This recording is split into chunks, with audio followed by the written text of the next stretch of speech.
That is AP axis and जो plane होगा वो होगा फ्रंटल प्लेन। इसके बाद हम बात करेंगे रेंज ऑफ मोशन, कितने डिग्री तक ये मूवमेंट पॉसिबल होता है। तो अराउंड 45 डिग्री तक हमारे स्टेनोक्लेविकुलर जॉइंट को मूव करना होता है ड्यूरिंग द एलिवेशन। जब हम एलिवेट करेंगे हमारे शोल्डर्स को उस टाइम पे हमारा स्टेनोक्लेविकुलर जॉइंट कितने डिग्री तक मूव होगा, 45 डिग्री। Now next comes towards the osteokinematics. Osteokinematic का मतलब होता है हमें बताना, ऑस्टियो मतलब बोन, काइनेमेटिक काइनेटिक्स मतलब होता है मोशन।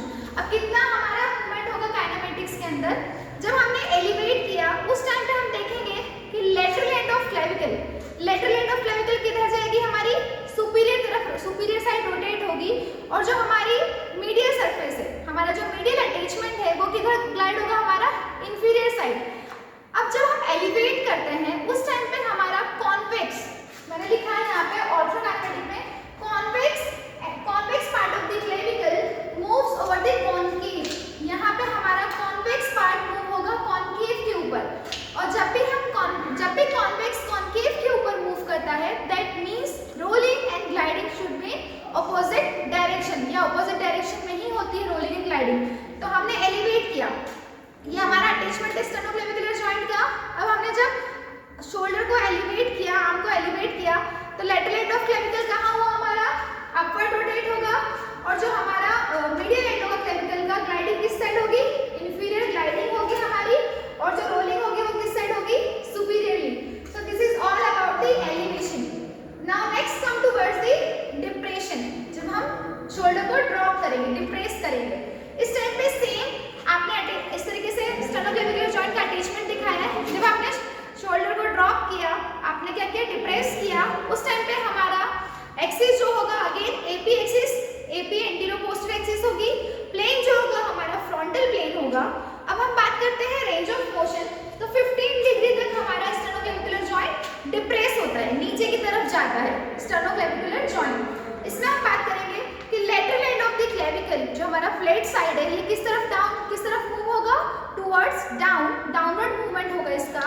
और अगर हम बात करें हमारे मीडियल एस्पेक्ट की, तो यहाँ पर भी सेम होगा कि convex move over the concave surface. अब यहाँ पे हमारा कॉन्वेक्स मूव होगा again gliding and rolling in opposite direction. जब आपने डिप्रेस किया तो ग्लाइडिंग किस तरफ हुई, इसकी ग्लाइडिंग जो होगी वो सुपीरियर डायरेक्शन में, ऊपर की तरफ ग्लाइड होगा, और जो रोलिंग होगी वो कैसी होगी, इंफीरियर डायरेक्शन में। Now again recall this elevation and depression. Elevation and depression में हमारा ये क्लेविकल है, क्लेविकल इस तरीके से स्टर्नम से अलाइंड होती है। ड्यूरिंग द एलिवेशन, जब आपने एलिवेट किया, एपी एक्सिस आपने एंटीरो पोस्टीरियर देखा, फ्रंटल प्लेन से आप ये मूवमेंट को ऑब्जर्व कर सकते हो। Lateral end of the clavicle elevation के टाइम पे कहाँ जा रहा है, सुपीरियर, और जो मीडियल एंड है वो कहाँ ग्लाइड हो रहा है, इंफीरियरली। अगर इंफीरियर ग्लाइड हो रही है तो रोलिंग किधर होगी, हमारी सुपीरियर रोलिंग होगी। सेम विद द डिप्रेशन, जब आपने डिप्रेस किया तो आपकी जो lateral end of the clavicle ये कहाँ जा रहा है, डाउनवर्ड, और जो हमारा मीडियल एंड ऑफ क्लेविकल है, जब convex move over the concave, तो ये किधर ग्लाइड हो रहा है, हमारा सुपीरियर ग्लाइडिंग होगी, एंड जो रोलिंग होगी वो होगी inferiorly.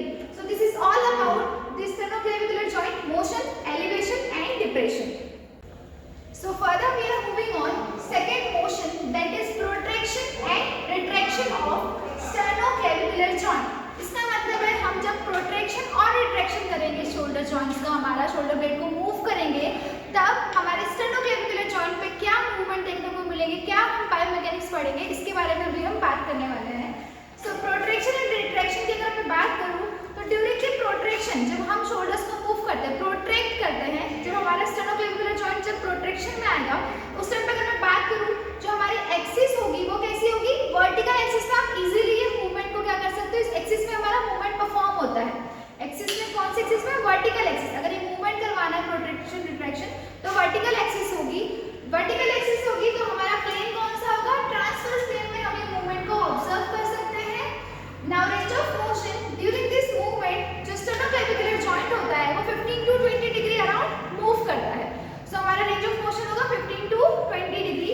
Now comes towards the osteokinematic. Osteokinematic में हम दो एंड्स को लेकर बात करते हैं, lateral end of the clavicle and the medial end of the clavicle, जिसका अटैचमेंट होता है हमारे स्टर्नम से, it calls the sternoclavicular joint.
joint. So now moving forward to the third motion, the third movement, anterior rotation, that is also called upward rotation, and the posterior rotation is also called the downward rotation, upward and the downward rotation of sternoclavicular joint. So हम देखते हैं कि anterior rotation जब भी हम arm को elevate करते हैं, शोल्डर का जब फ्लेक्शन करते हैं, तो anterior rotation is negligible. आगे की तरफ हमारी जो हमारा क्लेविकल है, जो मिडिल एंड ऑफ क्लेविकल है, ये बहुत रेयर केस में होता है कि ये हमारा एंटीरियरली रोटेट करे, क्योंकि हम एक्सटेंशन में एंटीरियर रोटेशन बहुत कम पॉसिबल है. Extension is less than flexion. Flexion हमारा टोटल 180 डिग्री होता है और एक्सटेंशन हमारा कंपैरेटिवली फ्लेक्शन से कम होता है. तो हम इसमें बात करते हैं कि जो पोस्टीरियर रोटेशन होता है या जो डाउनवर्ड हम बात करते हैं कि डाउनवर्ड जो रोटेशन होगा क्लेविकल का, स्टर्नोक्लेविकुलर जॉइंट का, ये कैसे हम पता लगा पाएंगे. सबसे पहले बात करेंगे एक्सिस की. तो एक्सिस जो रहेगी इसमें हमारी कोरोनल एक्सिस और लॉन्ग एक्सिस की बात करते हैं. इस तरीके से आप इस डायरेक्शन में इसका मूवमेंट देख सकते हो कि कितनी हमारी स्टर्नोक्लेविकुलर जॉइंट मूव हो रही है. तो लॉन्ग एक्सिस होगी या कोरोनल एक्सिस होगी, तो प्लेन जो होगा हमारा वो होगा सजाइटल प्लेन. अब इसका रेंज ऑफ मोशन की बात करूं, एज आई टोल्ड यू कि एंटीरियर रोटेशन जो होता है वो लेस देन 10 डिग्री होता है.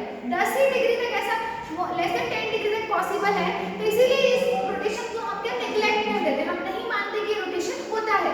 और जो हमारा पोस्टीरियर और जो हमारा डाउनवर्ड रोटेशन है, ये अराउंड 50 डिग्री तक पॉसिबल है कि 50 डिग्री तक हमारा स्टर्नोक्लेविकुलर जॉइंट क्या होता है, मूव होता है ड्यूरिंग द आर्म एलिवेशन. ये हमारा स्टर्नोक्लेविकुलर जॉइंट है. जब मैं आर्म का एलिवेशन करूंगी तो हमारी इंफीरियर सरफेस, जो हमारी inferior surface of the clavicle comes anteriorly. Inferior surface of the clavicle क्या होगी, आगे की तरफ फेस करेगी ड्यूरिंग द आर्म एलिवेशन. तो मैंने यही लिखा है कि जो एक्सिस होगी that is long axis, coronal axis. जो प्लेन होगा हमारा सजाइटल प्लेन होगा, मूवमेंट जो होगा 50 डिग्री होगा. सेम इसमें जो हमारा होगा वो लेस देन 10 डिग्री होगा. And again inferior surface of the clavicle क्या होगी, आगे की तरफ रोटेट होगी. इस तरीके से आर्म एलिवेशन के टाइम पे क्या होगा, हमारी क्लेविकल आगे की तरफ फेस करेगी. सो this is called the posterior rotation और डाउनवर्ड रोटेशन ऑफ